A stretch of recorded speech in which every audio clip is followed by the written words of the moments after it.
Are you craving a trip on Space Mountain? Well, we've got the next best thing. Welcome to Disney Coast to Coast.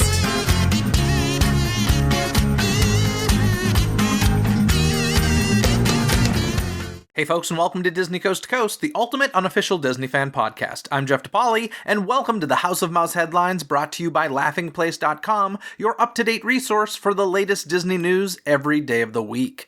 This episode is being released on December 15th, 2021, but full disclosure, I've been on a vacation for the past week, so some more current news may be missing, and some of the stories mentioned here may not be 100% accurate if any unexpected delays popped up.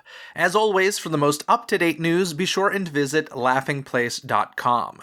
After some news, I have a special interview with author Marcy Carriker Smothers about her new book, Walts Disneyland, A Walk in the Park with Walt Disney. The news and that special interview are all coming your way right after this. Good news! You've probably been hearing me talk about souvenir scents for a while now. Well, for this month, you can now save 15% off of your order simply by using code DCTC when checking out. Of course, Souvenir Scents is creating handmade candles and melts to help bring your most cherished vacation memories into your home. Their unique scents are individually formulated to bring the most realistic representations to life. And they've recently added some holiday options, including Ye Olde Christmas Store and Floridian Lobby Gingerbread. So click on the link in this episode's description and use code DCTC when checking out to save 15% off of your entire order. Hear the latest news from the Walt Disney Company in today's House of Mouse headlines. With Bob Iger already vacating his CEO role last year, he's also set to exit his chairman of the board position at the end of 2021. With that date approaching, the Walt Disney Company has announced that Susan Arnold will serve as chairman effective December 31st. Arnold has been a member of Disney's board of directors for 14 years and has been its independent lead director since 2018. In a statement, the outgoing Iger said of Arnold, "Susan is an incredibly esteemed executive whose wealth of experience, unwavering integrity, and expert judgment have been invaluable to the company since she first joined the board in 2007. Having most recently served as independent lead director, Susan is the perfect choice for chairman of the board, and I am confident the company is well positioned for continued success under her guidance and leadership." In other business news, Walt Disney Imagineering also has a new leader, as Barbara Bauza has now been named president of Walt Disney Imagineering. Meanwhile, previous WDI president Bob Weiss will step into the role of Global Imagineering Ambassador, which was a title once held by the late Marty Sklar. Notably, this comes ahead of Imagineering's move from California to Florida, with Disney confirming that Weiss will continue to be based out of their Glendale campus. In a letter to colleagues, Weiss wrote, "I am confident about transitioning into this role now after working with Barbara Bauza over the past 16 months and knowing that the future of Imagineering is secure under her leadership. Barbara has taken on increasing responsibility during her tenure, and I am continually impressed with her talent, her leadership, and the relationships she's already built across our company." As Disney Parks fans likely know, cast members are awarded certain character pins as they reach various service milestones. Well, this past week, the Disneyland Resort honored 6 cast members who have now been with the company for more than 50 years. Martha Blanding, Dean Yamada, Patty Altman, Sue Clements, and Dave Brizik all celebrated 50 years of service, while Vic Palwecto reached 55 years. Those hitting their 50-year mark each received an anniversary statue featuring Snow White and the Seven Dwarfs, and the 55-year award featured Mickey and Friends along with a photo of the recipient. To learn more about each of these amazing cast members, be sure to check out the post on the Disney Parks blog. If you're planning on visiting the Disneyland Resort this month and don't already have reservations, you may be out of luck. As the OC Register reports, tickets for the theme parks are sold out for most of the month of December. Although a smattering of available tickets have popped up from time to time since that report, they've typically disappeared just as quickly. As a reminder, guests do need to make theme park reservations in addition to purchasing their tickets for the Disneyland or Walt Disney World resorts. After a flood damaged elements of It's a Small World and delayed this year's debut of It's a Small World Holiday, the ride has now reopened. According to Disneyland officials, crews worked around the clock to ensure that the iconic attraction was ready to welcome guests this holiday season. In fact, cast members apparently sourced parts from other Disney parks around the world in order to get the ride up and running. So get ready to embark on the merriest cruise that ever sailed once again. Also at the Disneyland Resort, another holiday tradition managed to go off without a hitch. On December 4th and 5th, the Candlelight Processional was held at Disneyland Park. This year's celebrity narrator for both evenings was none other than Frozen 2, Black Panther, and This Is Us star Sterling K. Brown.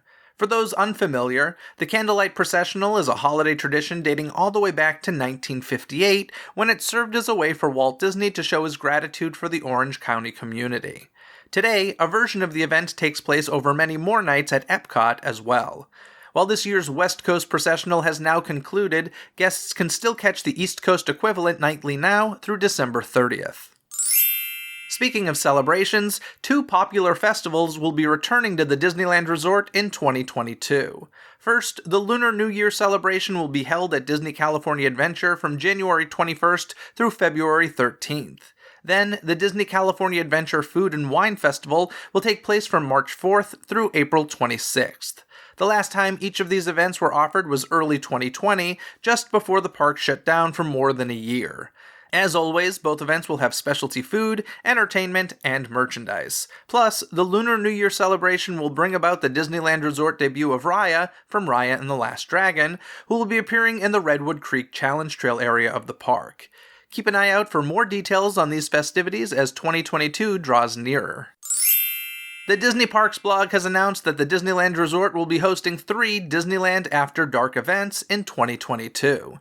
These include Sweethearts Night on February 1st, 3rd, 8th, 10th, and 14th at Disneyland Park, Villains Night on March 8th and 10th at Disney California Adventure, and Star Wars Night on May 3rd and 27th, along with May the 4th in Disneyland Park.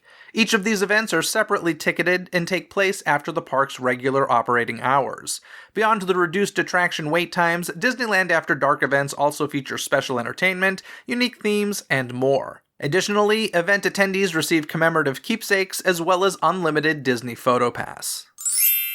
Guests shopping for merchandise at the Disneyland and Walt Disney World resorts will soon see the mobile checkout option expand to more locations. On the East Coast, mobile checkout recently arrived at Magic Kingdom's Emporium and will soon be launched at Mickey's of Hollywood at Disney's Hollywood Studios and Island Mercantile at Disney's Animal Kingdom. Meanwhile, Pioneer Mercantile and Bonanza Outfitters, as well as the Star Trader at Disneyland Park, and Web Suppliers and Nick Snacks at Disney California Adventure also now offer the service. These locations join a growing list that includes World of Disney shops at both resorts, among other shops. To get started with mobile checkout, just look for signs in participating locations for instructions or check the respective resort's mobile app. At long last, parking lot trams are returning to the Disney parks. This month, Magic Kingdom will put their courtesy trams back into service, while other Walt Disney World theme parks will follow suit sometime in 2022, according to Disney. Previously, it was announced that the Disneyland Resort would resume tram operations early next year as well. While trams might not seem like the most exciting rides at Disney parks, a quick glance at guest feedback on social media will show that this is definitely welcome news. December 3rd, 2021 was officially declared Walt Disney World Day by the City of Orlando and Orange County. The resolution was issued by Orlando City Mayor Buddy Dyer, as well as Orange County Mayor Jerry Demings. While it may seem random, the proclamation was made to honor Walt Disney World's charitable efforts. Of course, had Walt Disney's birthday not have fallen on a Sunday this year, one might assume December 5th might have been a better option than the 3rd. Either way, hopefully you all had a wonderful Walt Disney World Day. If you're looking to explore the beauty of Disneyland Paris from the comfort and safety of your home, well, now you can thanks to Google Street View. Using the ubiquitous tool, you can virtually step into the park. When you do, you may even spot some Disney characters along the way. To check it out, just search for Disneyland Paris on Google Maps and select the Street View option to drop yourself into the park. As I mentioned at the top of this episode, I have an exclusive interview for you with author Marcy Carriker Smothers about her new book, Walts Disneyland, A Walk in the Park with Walt Disney. Walt Disney's personal imprint remains firmly intact at Disneyland. Walts Disneyland allows guests to walk around Disneyland, identifying the attractions and landmarks Walt championed, touching what he touched, and seeing his original Magic Kingdom through his eyes.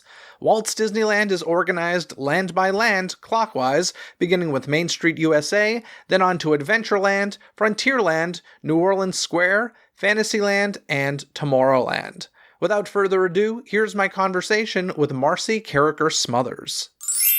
Hello, Marcy, and welcome to Disney Coast to Coast. Thanks so much for being here today. Hey, Jeff, I'm really thrilled to be with you. I am excited to talk to you about your new book, Walts Disneyland, which I must say, truly loved this book. What a great book. Seems like such a simple concept. Like, why wasn't this done before? So how did it come about for you? Oh, that's interesting. Well, I'll tell you, my mentor, whom I dedicated to the book, who passed away earlier this year, and really good friend, is Disney legend Jim Cora. And I had met him when Marty Sklar, first of all, I don't mean to be name dropping. This is just how it kind of, all these names just sort of, are in my life. I was introduced to Marty Sklar when I sold Eat Like Walt. Marty Sklar introduced me to Jim Cora, Ron Dominguez, and Jack Linguist. That was like my first breakfast interview session, because everyone in my books, Eat Like Walt and Walts Disneyland, A Walk in the Park with Walt Disney, everyone knew Walt, no exceptions, no third parties. So after Eat Like Walt, I was having lunch with Jim at our favorite place, which is Biblos Cafe in Orange. And it's a Lebanese restaurant, family run, just just excellent. And he said, "Hey, what's next, kid?" After Eat Like Walt. And I pitched about 3 ideas. And then I said, I'm kind of thinking about doing a guide to Disneyland that would be told in Walt's words and the people that built Disneyland with him. And he said, "That's it. 100% make that a priority." In fact, after I did that, this is the first time I'm actually sharing this, after he said, make it a priority, he introduced me to some very key people. I'm going to link really high level people to say, Marcy's going to write a book about Disneyland and you need to know it. And so the process began. It took over 3 years. I had hundreds of sources, because to find quotes, there's some that are very well known from Walt. I found a lot that weren't, but then all the other people that knew Walt, there's just such gems, Charlie Ridgway in his book. And of course, Bob Gurr is, his book, and he's very, very easy to find. Walt Disney Family Museum, he's so accessible. On and on to big friends of Walt's, to people that just knew him a few years, like Tanya McKnight Norris, who was the designer for the Haunted Mansion in Club 33.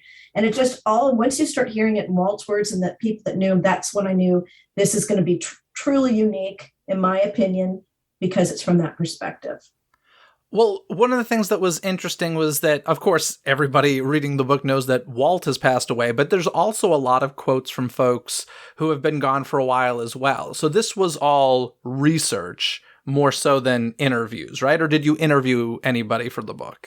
Well, there are people that I had interviewed already, like Orlando Ferrante and Bob Gurr and Tony Baxter.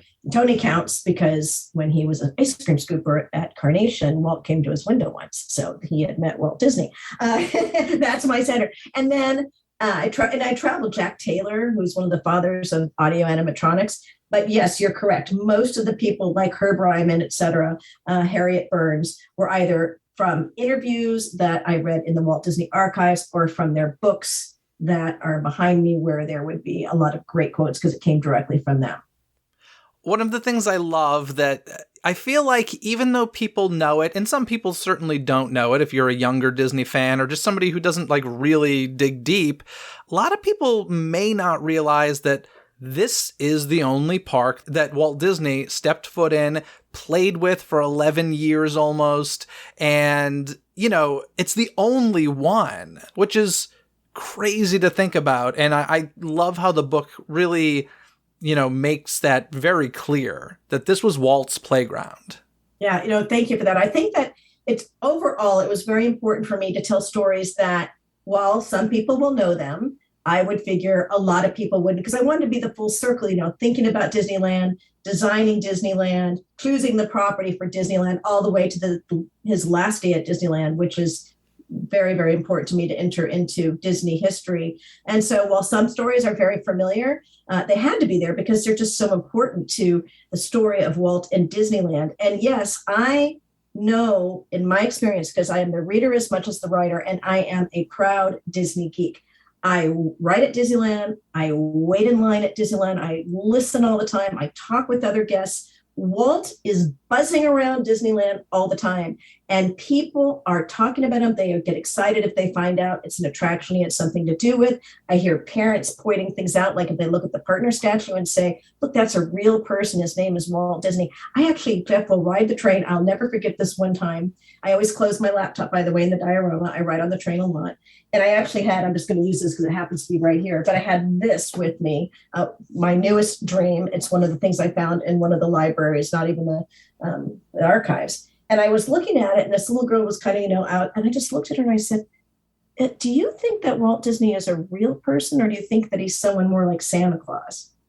And she looked at me, she says, well, I'm not sure. And I said, well, he's a real person. Let me tell you why. And then I started pointing out, like, raise your right hand. I, Audrey, do solemnly promise, Marcy, that for the rest of my life, I will tell people about Walt Disney. I just get so excited to make sure that people know his story. And that was before, long before this book was a book.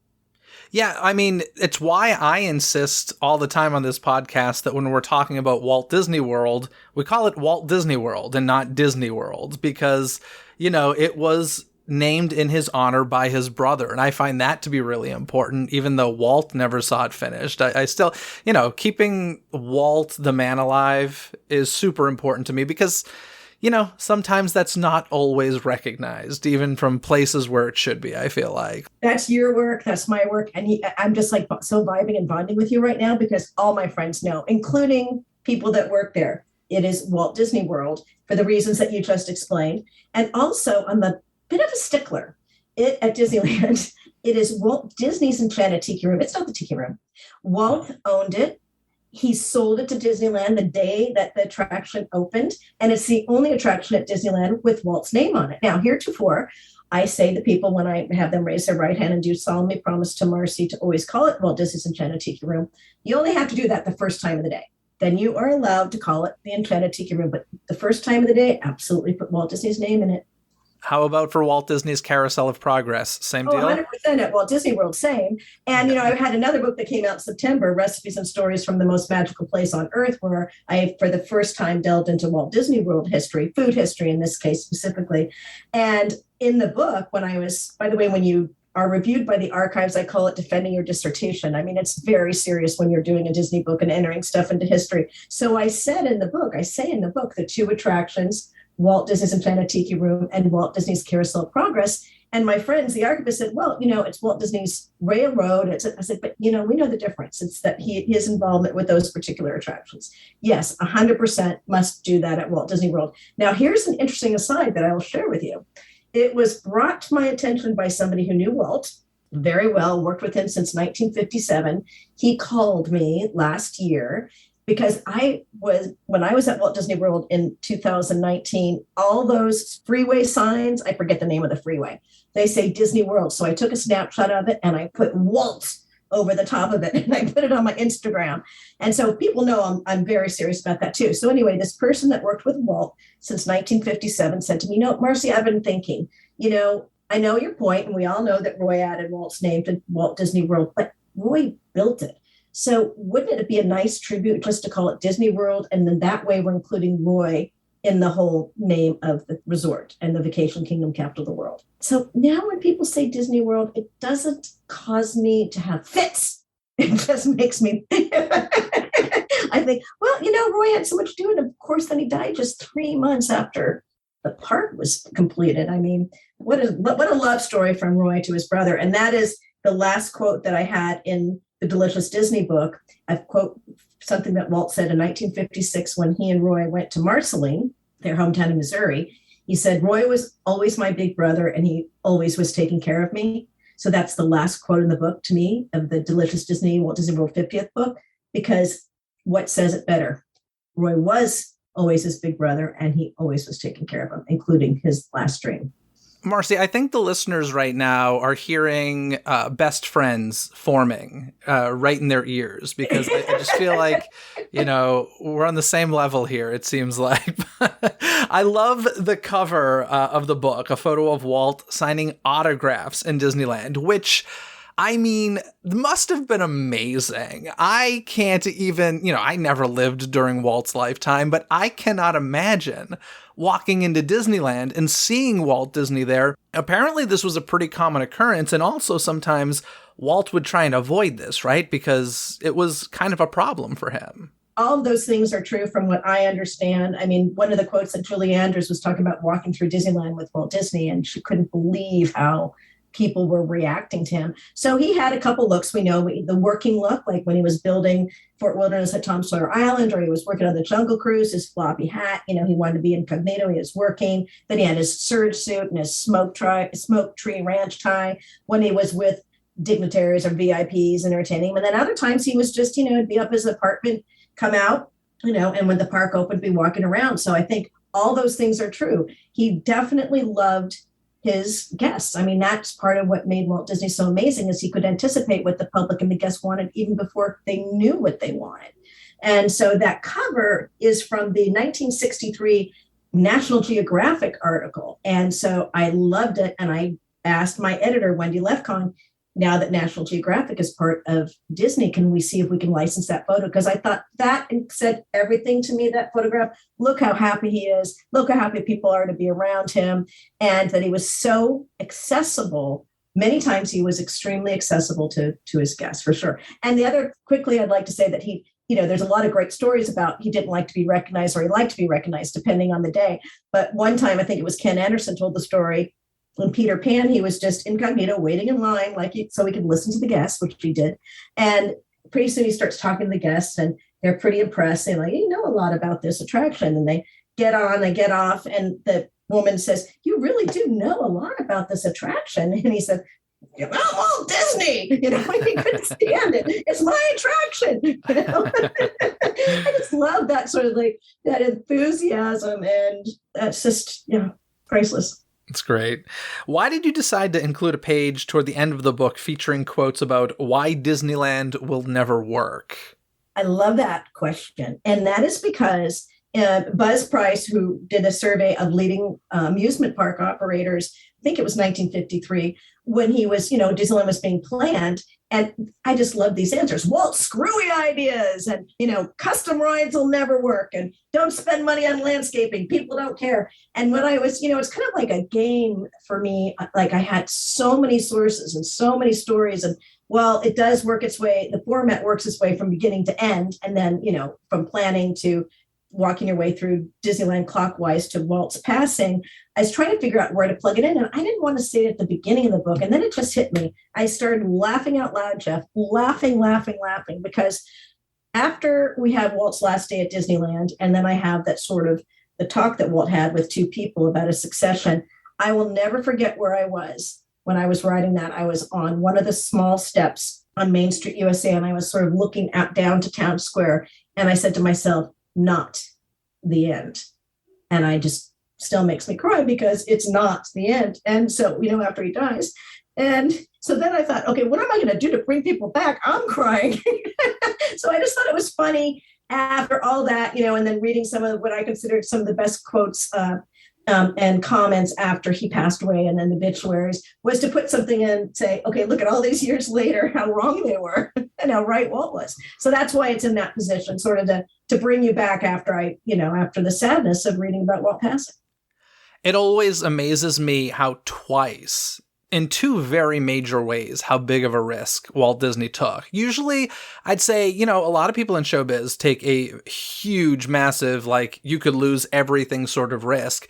And I'd say most of the time when that happens, it happens once. But with Walt, it was Snow White and Disneyland. And that always amazes me that even at that point in his career where I feel like a lot of people would be like, you know what, let's just do what we know works at this point. It always amazes me that he took such a big risk. But one of my favorite things about reading, I read a lot of Disney books. And so a lot of times I'm reading stories I've read before, but there are quite a few in your book that I really hadn't known about and really enjoyed. A couple of them I want to touch upon. I love this story about, back in the day when there were the ticket books and you needed tickets for individual attractions. Great Moments with Mr. Lincoln for 17 and younger was no ticket required. This is so interesting. Can you talk a bit about that? Well, Walt was a fierce patriot, and Abraham Lincoln was his favorite president. And after great moments with Mr. Lincoln, was so successful at the World's Fair and he brought it to Disneyland, he just felt it was imperative that young people have the opportunity to learn about this great man.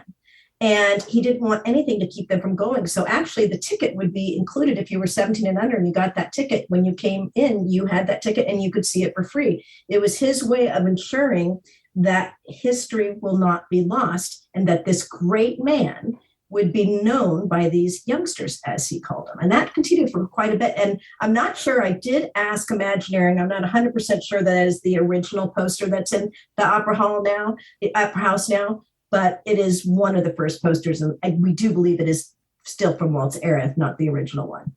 That's so cool. I also love this story just because the Walt Disney Company has such a strong relationship with the Make-A-Wish Foundation. Long before that, you have a story about Walt giving a sick child a ride on the railroad, even before Disneyland had opened. Where did you hear this story?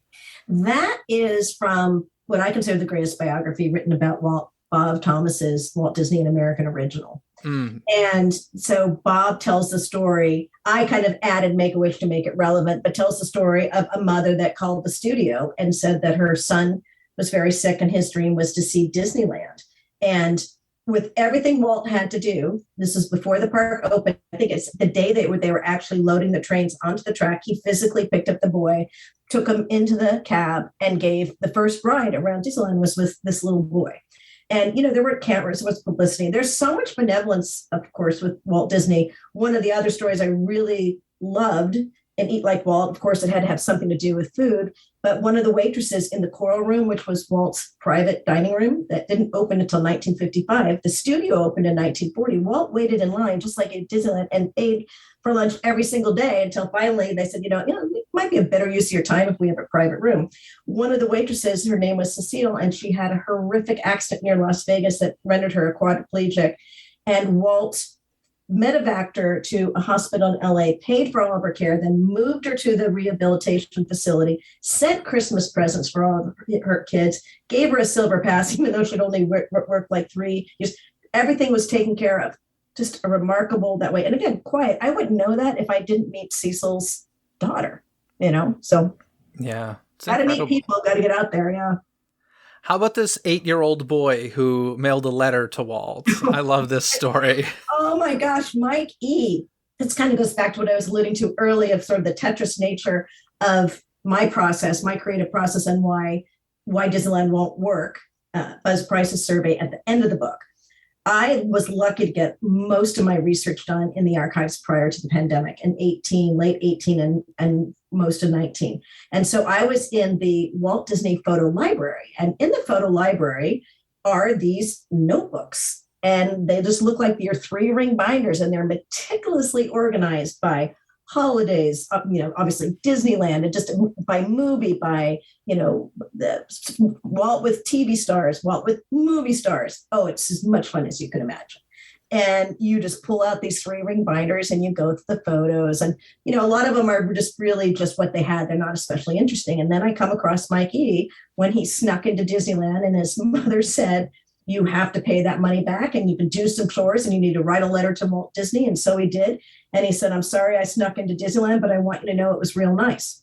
And then there was the 2 quarters. So that was one of the first things that I requested a scan from the photo library at the Walt Disney Archives. And I didn't know how I was going to use it. And then in my research, I found a story from one of Walt's childhood friends in Kansas City where they used to sneak into, I think it's the Fairmont Amusement Park. And Walt made him promise never to tell that story while he was alive because he didn't want to give kids the excuse to sneak into his theme park. And so I had that story and I could pay it off with Mike E. and put them all together. And that's like, this is so great. I love it. When we get to Tomorrowland, you talk a bit about Mary Blair's artwork that is featured in Tomorrowland. And the thing that I love about this is how it's still there, even though none of us see it. Sure, her 2 fantastic murals, basically where Buzz Lightyear is now and Star Tours on the other side. And I'd heard about those and I, like every other fan, like, why can't we see them? And then I was just so worried that they had been ripped off, and covered. And then I found one of Marty Sklar's book is where I found that quote and found the story that, yes, it's hiding in plain sight. It is preserved. It's just behind that facade. And that was such a tremendous relief to me. And obviously, Mary Blair's popularity is just increasing over time. So, Jeff, if we could make a suggestion to powers that be, would we like to have that restored? I have a feeling it will be, to be completely honest. The day will come where Tomorrowland at Disneyland will get a major refurbishment, right? It just needs to. So the day will happen. And I think as they've learned, trying to make anything future is a problem because the future comes way faster than any of us want it to, right? So the no-brainer is go retro. And if you're going to go retro, why not fix what's already there? I mean, the Disney fans would lose their minds over it. I think it's a given. When is the big question in my mind. So, I'm only a simple writer that dwells in the life. I know nobody of importance at Disneyland, but I mean, how badly do we want Walt Disney's Carousel of Progress to return? Oh, it's literally my favorite attraction in the Magic Kingdom. Right. And, when people say, oh, well, what's tomorrow about that? Well, the last scene, the fourth scene is the future. So if we were kind of holding on to that idea of the future, we could make that fourth scene. I mean, when they did that fourth scene with virtual reality, that was out there, right? Or the ovens, you could say, Alexa, set my oven to 350, 550, all that. It was the future. So yes, oh my gosh, if that could happen, then we could have all the World's Fair's attractions at Disneyland. Oh my gosh, how fantastic would that be? Well, the people mover working, but we can do it. I know that. Yeah, so that would be my dream. Get all the 4 original World's Fair. It's a good dream. I like it. One of the other dreams, trust me. One of the other things in the book that I really like is how well you describe how well Walt knew his park when it comes to just leveling signs and just every nook and cranny. Like, the man knew his park, which maybe sounds like a no-brainer, but at the same time, I'm like, I don't think every, business owner would know their business as well as Walt Disney knew his theme park. And let's face it, that was one division of his business. He had many other things to worry about as well. Yeah, I was going there on weekends mostly, right after running the studio every day. Well, Lily had a quote where she said, Walt knew every nail in Disneyland. When I was with my mentor and great friend Jim Cora, it took me a lot of time, by the way. I kept saying, will you have a walk in the park with me? And like a lot of these people that were in their 80s and worked with Walt, a lot of them didn't go back. And like Rolly Crump, I've met with him twice. He's like, I don't think I ever want to go back. I just want to remember the way it was. And that's their reality, and that's fine. But after 4, finally Jim and I had our walk in the park. It was an extraordinary day. And we were standing at the landing in Frontierland for the Mark Twain and the Columbia sailing ship, or sailing ship Columbia. And Jim goes like this with his finger and he points over to the Golden Horseshoe. He goes, one day it was early in the morning and I was standing there, and there's Walt and he's talking to these workers. And I'm thinking, I wonder what Walt's doing. I'm going to go over there. And they were hanging a new Golden Horseshoe sign. And, the guy gets off the ladder and Walt looks up and he says, it's not level. And the worker, probably should have called him Walt, but the story was, yes, Mr. Disney, I checked, it's level. And Walt said, it's not level. And so the worker goes back up on the ladder again, puts him, and it wasn't level by like the smallest degree. And Walt was right. And then, of course, when they were filling the rivers of America and they were about to turn the water on, Walt had some very specific things. And they kept saying, no, sir, no, sir. But Walt had been walking the orange groves and he'd seen how the irrigation worked and he knew how the water would flow. And he remembered that. So there's, I think besides the one thing that I think may not be the perfect segue, but I'm going to introduce it. The thing that everyone that I met that knew Walt, including Ron Miller, Diane Disney Miller, that he was a human being. He really was just a regular guy. And I think that that's part of what makes him so magnificent. And among the other gazillion other things is that he just had an incredible memory, and he was never graduated high school yet, one of the smartest people ever. And just to your point, he knew his park beautifully and he knew every last thing about it. Yeah, I'm going to end this conversation with a little story about, obviously Walt had his fingers and hands in a lot of things at Disneyland Park, but I didn't realize this. Tom Sawyer Island is pretty much his and his alone. And it's really a throwback to his childhood with his brother Roy. Tom Sawyer Island, it was being worked on, and he said, "Can I take that home? And if you're going to do it, then bring the tracing paper with you." And so when Walt came back the next day, that is pretty much exactly how they built the island. And there was another story about he was upset that Herb Ryman was naming all the parts of Tom Sawyer. It's like, why can't I name those? Like, well, yeah, you can, So he named them.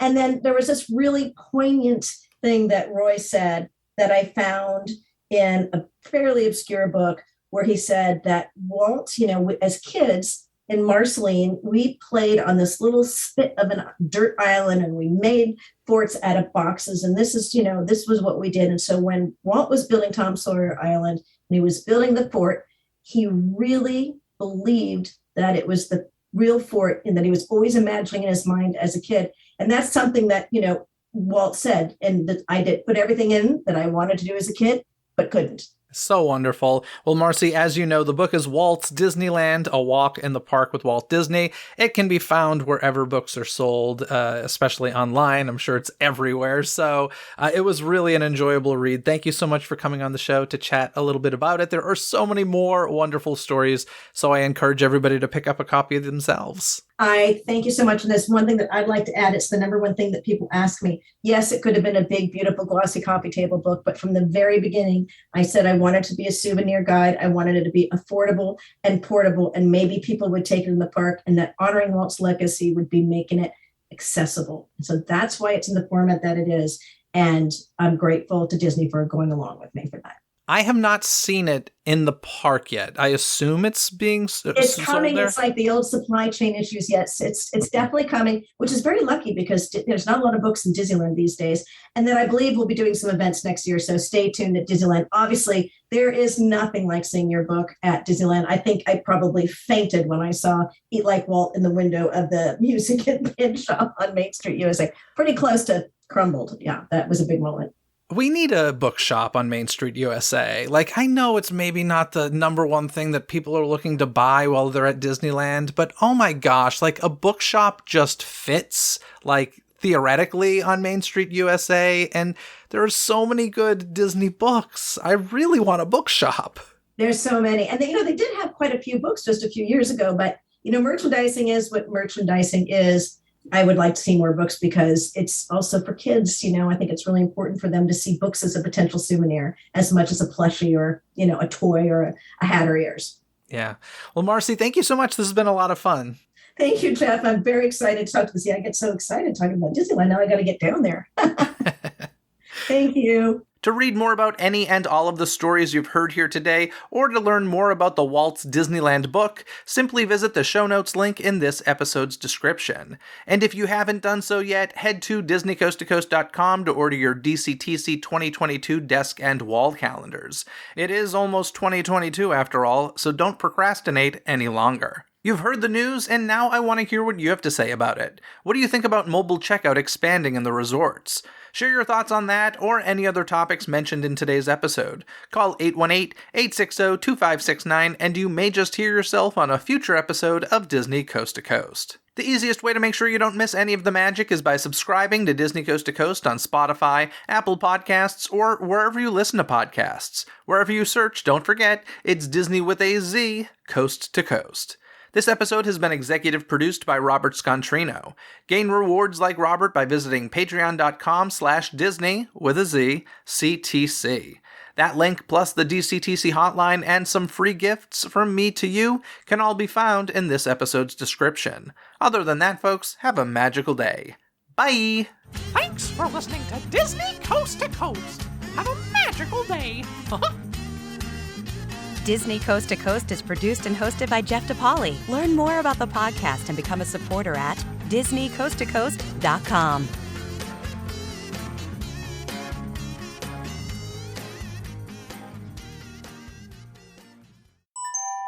This podcast is part of the DePodcast Network. Learn more about this show, plus find more quality and entertaining podcasts at DePodcastNetwork.com. That's DEPodcastNetwork.com.